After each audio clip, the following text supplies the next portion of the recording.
Assalamualaikum warahmatullahi wabarakatuh.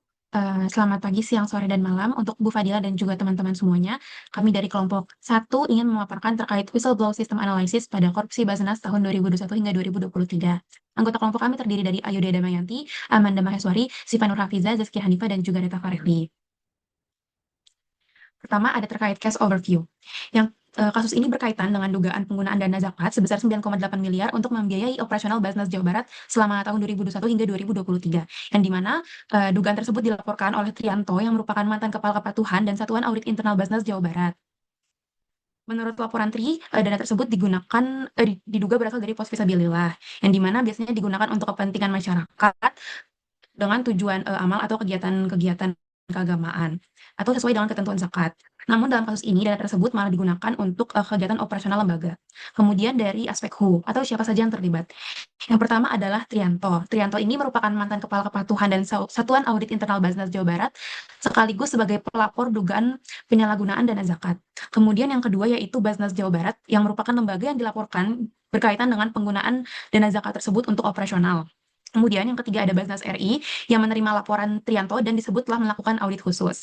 Kemudian pihak lainnya ada Kejaksaan Tinggi Jawa Barat, Polda Jawa Barat, dan juga LBH Bandung. Selanjutnya, kenapa kasus ini bisa terjadi?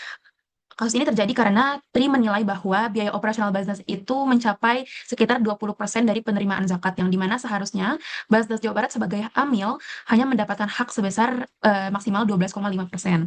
Kemudian kasus ini terjadi di Basnas Provinsi Jawa Barat di Bandung.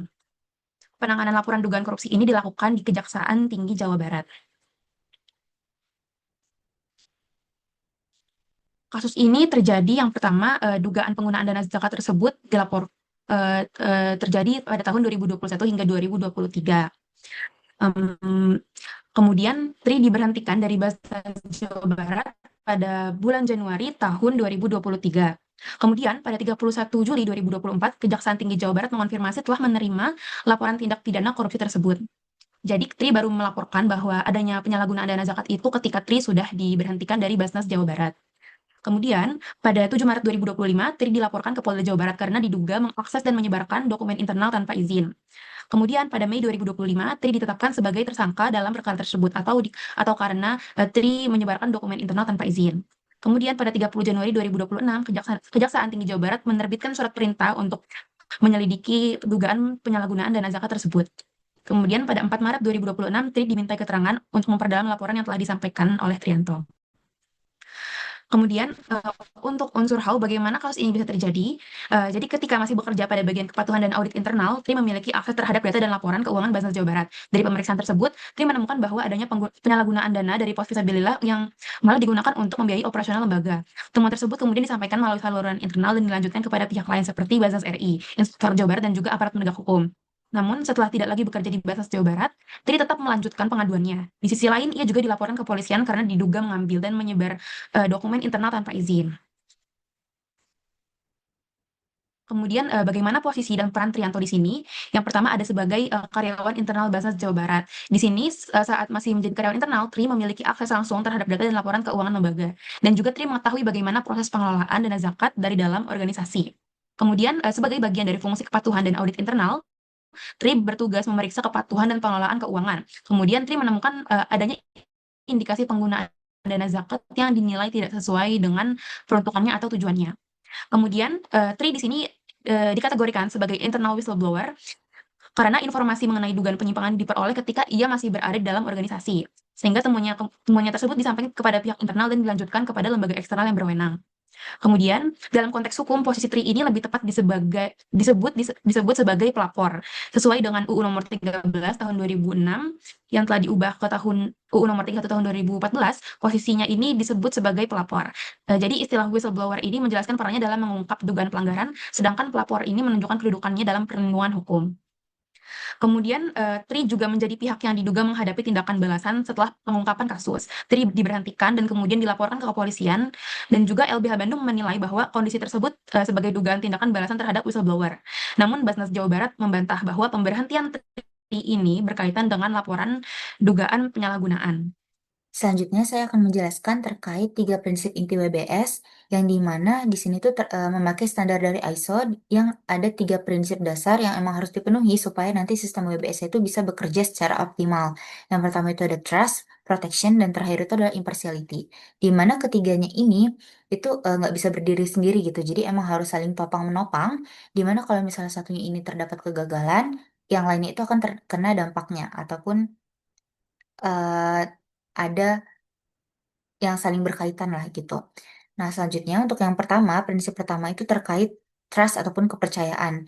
Nah, di sini itu sebenarnya pelapor itu harus yakin kalau misalnya identitasnya itu aman dan juga laporan itu benar-benar diproses gitu.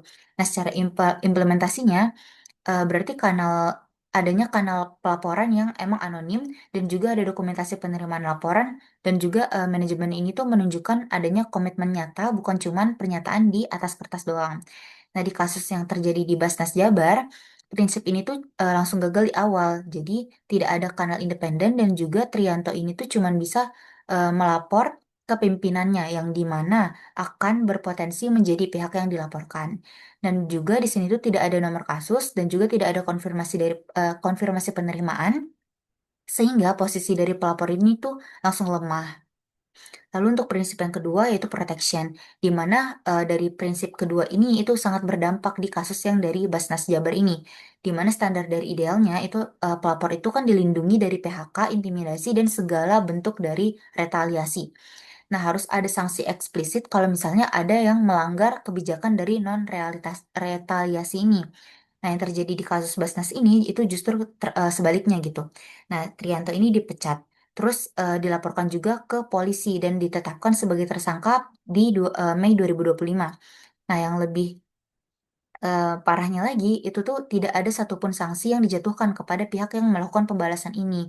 Nah, hal ini itu kalau misalnya dalam literatur itu disebut dengan chilling effect. Nah, dari ada juga pegawai lain yang melihat kejadian ini tuh tidak berani melapor. Bahkan kalau misalnya mereka itu punya informasi yang penting. Untuk yang prinsip ketiga itu adalah impartiality ataupun imparsialitas. Nah, di sini itu setiap laporan itu harus ditangani dengan standar yang sama, nggak peduli siapa yang dilaporkan. Kalau misalnya emang terlapornya itu adalah pimpinan, maka kasus itu akan diekskalasi ke pihak independen dan apa maksudnya bukan ditangani dengan audit internal lembaga itu sendiri gitu. Nah, di kasus Basnas Jabar ini, audit internalnya itu justru menyatakan tidak menemukan pelanggaran. Nah, hal ini itu akan menjadi indikasi bias yang kuat karena yang diperiksa itu adalah pengelolaan dana pimpinan lembaga yang sama, sehingga konflik kepentingan itu tidak dipisahkan dari awal. Nah, jadi Trianto ini tuh dia nggak dapat umpan balik apapun selama lebih dari 2 tahun. Padahal di standarnya WBS ini itu mensyaratkan maksimal itu 3 bulan. Nah, jadi kalau misalnya dari ketiga prinsip ini kita lihat polanya, ketiga prinsip kegagalan, ketiga dari kegagalan ini tuh itu tidak terjadi secara terpisah gitu. Jadi pertama dari prinsip trust dulu, itu karena tidak ada kanal yang aman, laporan itu masuk ke jalur yang salah gitu. Nah, terus hal ini tuh akan membuka peluang bagi kegagalan impartiality, yaitu prinsip yang ketiga. Karena adanya pelaporan yang masih punya pengaruh terhadap prosesnya dan juga ketika proses itu tidak berjalan secara adil, pelapor ini tuh nggak punya perlindungan apapun gitu, sehingga protection protection pun itu juga gagal. Nah, jadi ketiga prinsip ini tuh punya masalah yang berbeda-beda gitu. Tapi hal ini tuh bukan masalah yang terpisah, melainkan kegagalan sistematik yang emang bertingkat. Jadi mulai dari trust, terus juga dia merembet ke impartiality, dan terakhir itu gagallah di protectionnya gitu. Mungkin boleh di next.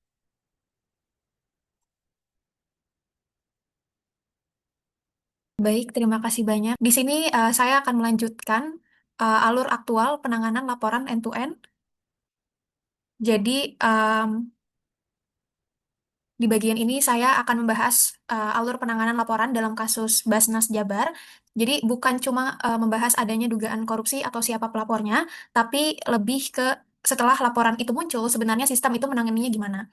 Kalau misalnya kita ngomongin tentang WBS yang ideal, laporan itu kan harusnya masuk ke jalur yang aman ya. Artinya ada tempat khusus untuk melapor, terus laporannya tercatat, identitas pelapor juga dilindungi, lalu kasusnya diproses oleh pihak yang bisa netral. Nah, akan tetapi dalam kasus ini alurnya itu kelihatan belum berjalan seperti seharusnya. Jadi awalnya itu ada indikasi penyimpangan yang ditemukan oleh orang internal.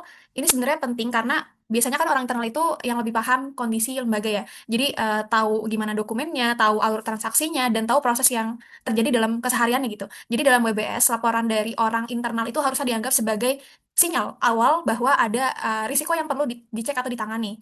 Akan tetapi masalahnya adalah laporan ini disampaikan lewat jalur internal kepada pimpinan. Nah, di sini tuh mulai muncul titik yang menurut saya sangat rawan. Kenapa? Karena kalau laporan itu menyangkut orang-orang di dalam lembaga, apalagi punya posisi, maka pelapor itu bisa berada dalam posisi yang tidak aman. Makanya WBS itu butuh jalur independen supaya laporan tidak berhenti atau dipengaruhi oleh pihak yang punya kepentingan. Lalu dalam kasus ini juga tidak terlihat jelas adanya proses penerimaan laporan yang formal. Misalnya nomor kasus, bukti bahwa laporan sudah diterima, atau penjelasan bahwa pelapor akan dilindungi. Padahal hal-hal seperti ini sangat penting banget, karena dari situ pelapor tahu bahwa laporannya itu benar-benar masuk ke sistem, bukan cuma disampaikan lalu hilang begitu saja. Yang akhirnya terjadi adalah pelapor justru menghadapi resiko pekerjaan dan hukum. Jadi setelah adanya laporan internal, ia mengalami adanya PHK, lalu membawa laporan ke pihak eksternal, dan kemudian situasinya berkembang sampai pelapor dilaporkan balik. Jadi menurut saya masalah besarnya itu ada di situ. Jadi laporan itu sebenarnya masuk, tapi nggak masuk ke sistem yang aman. Jadi nggak ada jalur perlindungan yang jelas dari awal.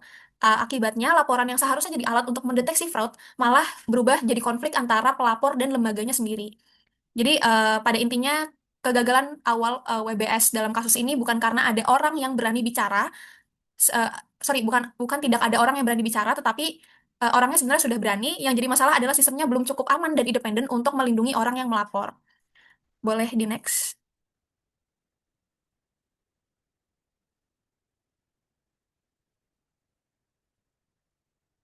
Lalu di sini ada diagnosis kegagalan end-to-end. Jadi pada slide ini saya akan mencoba untuk membandingkan antara alur WBS yang ideal dengan yang terlihat dalam kasus Basnas Jawa Barat. Jadi menurut saya itu kegagalannya itu bukan cuma di salah satu titik, tetapi juga ada kegagalan berantai yang terjadi. Jadi ketika tahap awalnya sudah bermasalah, pasti tahap setelahnya juga ikut terdampak. Jadi yang pertama itu dari sisi saluran pelaporan. Jadi dalam WBS yang baik itu, saluran pelaporan itu harus harus aman, rahasia, dan independen. Tapi dalam kasus ini, laporan justru disampaikan lewat jalur internal biasa. Nah, ini yang menjadi masalah karena laporan tersebut menyangkut pihak di dalam lembaga. Jadi kalau jalurnya aja udah nggak independen, pelapor otomatis berada dalam posisi yang sangat rentan. Lalu yang kedua, dari sisi penerimaan laporan. Jadi harusnya begitu adanya laporan masuk, ada bukti formal, misalnya nomor kasus atau konfirmasi bahwa laporan sudah diterima, ini kelihatannya administratif, tetapi sebenarnya sangat penting karena kalau misalnya nggak ada jejak formal, pelapor itu nggak punya pegangan untuk laporannya benar-benar diproses atau tidak. Lalu yang ketiga itu eh, adanya triase konflik kepentingan. Triase itu sebenarnya bukan cuma memilah laporan, tetapi juga menilai siapa yang dilaporkan. Jadi kalau yang dilaporkan adalah pimpinan atau pihak yang punya pengaruh, maka kasusnya tidak bisa ditangani seperti laporan biasa. Harus langsung dialihkan ke pihak yang lebih independen. Nah, dalam kasus ini, pemisahan konflik kepentingan itu tidak terlihat kuat dari awal. Nah, karena dari awal saluran triase sudah lemah, proses investigasinya itu juga jadi kurang dipercaya. Mungkin ada pemeriksaan yang terjadi, tapi kalau misalnya sistemnya aja nggak terlihat independen, pelapor dan publik itu bisa apa ya, ngerasa prosesnya nggak netral gitu. Dan masalah berikutnya ada di perlindungan pelapor. Jadi dalam WBS itu sebenarnya pelapor harus dilindungi dari tanda kutip pembalasan, seperti adanya PHK, intimidasi, tekanan, atau mutasi yang merugikan atau pelaporan balik. Nah, dalam kasus ini, yang terlihat justru pelapor menghadapi risiko pekerjaan dan hukum. Ini sangat bahaya karena bisa apa ya membuat pegawai lain itu takut melapor meskipun mereka tahu adanya pelanggaran. Yang terakhir itu juga ada di masalah feedback. Jadi pelapor itu kan seharusnya diberi informasi perkembangan kasus. Nggak harus semua detail dibuka, tetapi minimal dia tuh tahu apakah laporannya itu sedang diproses atau ditutup atau diteruskan ke pihak lain. Jadi kalau misalnya nggak ada feedback, kepercayaan terhadap sistem itu juga bisa menurun. Jadi diagnosis utama saya adalah WBS dalam kasus ini sebenarnya gagal di tiga titik utama, yaitu saluran yang tidak cukup independen, triase konflik kepentingan yang lemah, dan perlindungan pelapor yang tidak berjalan dengan baik. Jadi kesimpulannya adalah WBS itu gagal bukan karena tidak ada yang melapor, justru pelapornya ada, tapi organisasinya itu sebenarnya belum siap untuk menangani laporan yang sensitif, terutama ketika laporan itu menyangkut pihak yang punya kuasa. Boleh di next.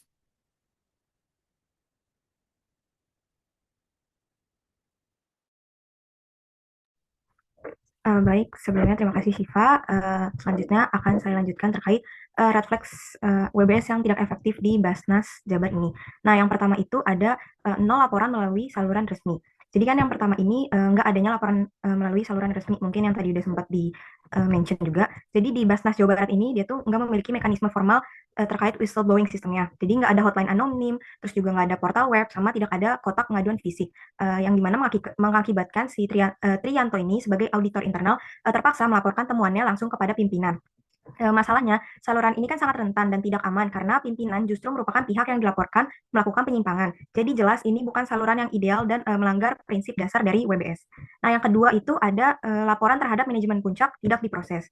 Jadi dugaan korupsi yang dilaporkan oleh Trianto ini menyangkut pimpinan Basnas Jabar sendiri. Namun ketika dilakukan audit oleh Inspektorat dan Internal Basnas RI, hasilnya itu justru menyatakan tidak ada pelanggaran. Jadi ini mengindikasikan adanya potensi bias dalam penanganan kasus yang melibatkan jajaran atas. Artinya, ketika yang dilaporkan adalah orang berkuasa, sistem tidak berani menyentuh. Ini merupakan salah satu red flag yang sangat serius.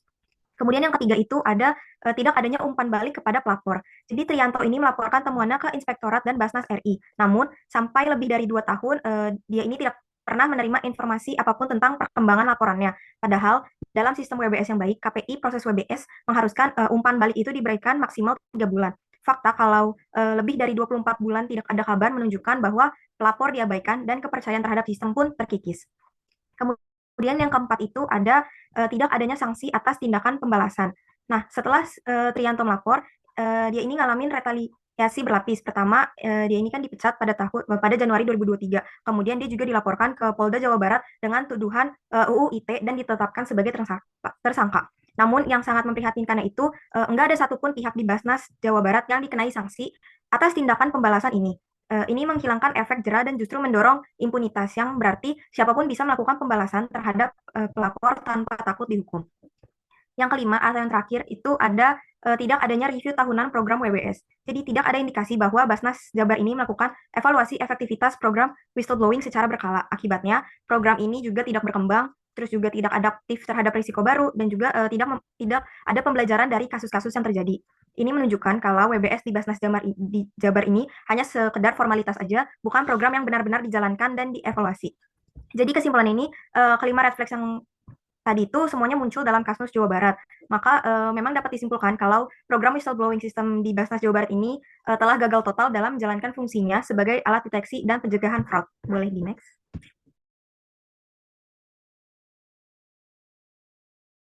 Terima kasih, Reta. Selanjutnya, kerangka keadilan WBS, di mana hak pelapor yang seharusnya diterima oleh Trianto itu, ya harusnya mendapatkan kerahasiaan identitas, perlindungan dari pembalasan, umpan balik, laporan dalam 3 bulan, dan tidak dikriminalisasi. Yang terjadi justru internalnya itu langsung diketahui oleh pihak terlapor, dan ia dipecat 2 bulan kemudian, dan 2 tahun setelah pelaporan ke Kejaksaan Tinggi ia tidak pernah mendapatkan satupun umpan balik resmi dari lembaga pengawas maupun pengawas manapun. Terus puncaknya dia dijadikan tersangka dugaan undang-undang IT.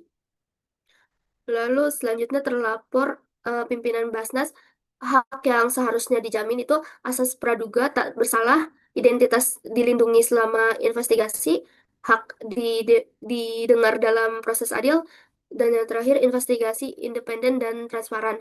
Untuk asas praduga tak bersalah adalah hak yang sah, namun di dalam kasus ini hak tersebut tidak digunakan sebagai persiasi defensif defensif yang legitim, melainkan dikombinasikan dengan kekuatan institusional untuk aktif menyerang balik pelapor. Nah, ini adalah penyalahgunaan kerangka keadilan. Pimpinan Basnas Jabar mengklaim audit internal membuktikan tidak ada korupsi. Namun Kejaksaan Tinggi Jawa Barat itu tetap membuka penyelidikan formal per Januari 2026. Artinya klaim ini sudah bersih, itu belum terbukti kuat. Boleh di next.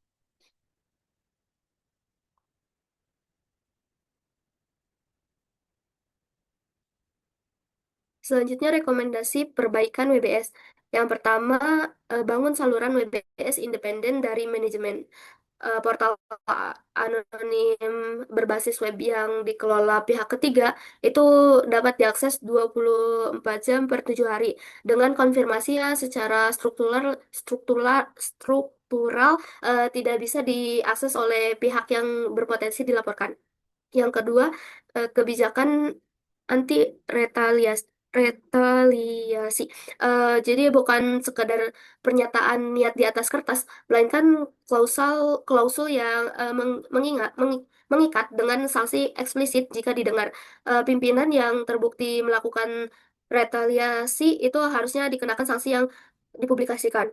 Yang ketiga, investigasi independen untuk laporan yang menyangkut pimpinan. Jadi laporan terhadap manajemen puncak tidak boleh ditandatangani oleh audit internal lembaga itu sendiri, melainkan perlu mekanisme ekskalasi otomatis ke auditor eksternal yang bebas dari konflik kepentingan. Boleh di next.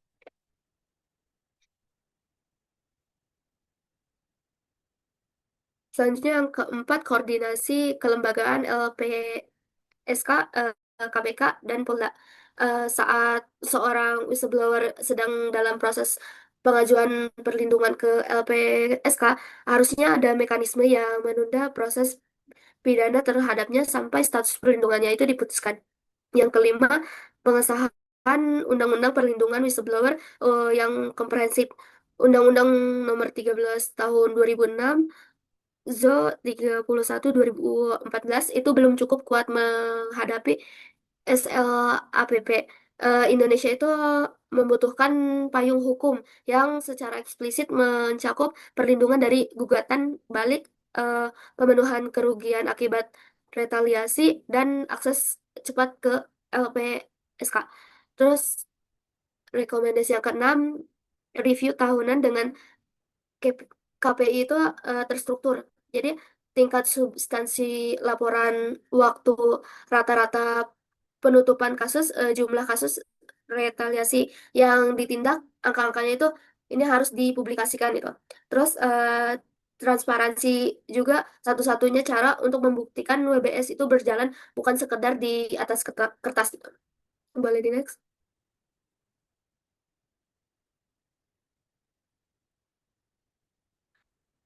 Ini ada referensi dari kelompok kita. Baik, itu saja yang dapat kelompok satu sampaikan. Kurang lebihnya mohon maaf. Terima kasih.